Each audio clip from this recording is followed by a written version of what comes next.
of payday lending. Hello to you. Thanks very much indeed for coming in. The Citizens Advice have found some pretty horrific examples of people being taken advantage of. People who are under the age of 18, some with mental health issues, some who were actually drunk when they took out a loan. I mean, this is an industry that seems to just carry on without any mind or heed. Well, there hasn't been a lot of particularly good or rigorous regulation over the industry. It's been largely either forgotten about or ignored, or just assumed that it would carry on by itself, like many of the other financial services in this country.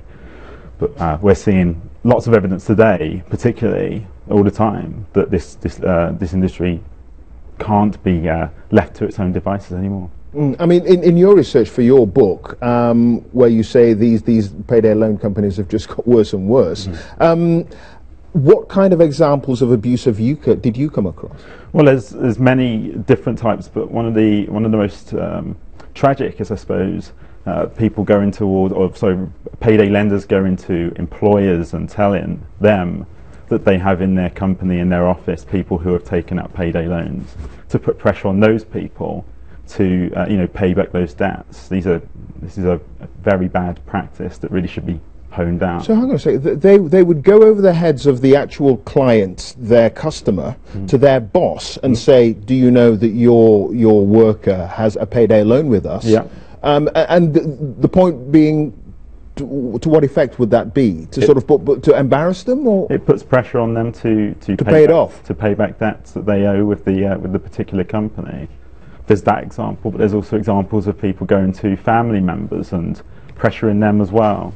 I mean, doesn't that breach some kind of data protection rules or something? The problem is that all of this is in the 2010 Office for Fair Trade and Irresponsible Lending Guidance. It's all there. Right. The problem is that department in the OFT is so small. It hasn't got the capacity to enforce every piece of that guidance. So it becomes very difficult.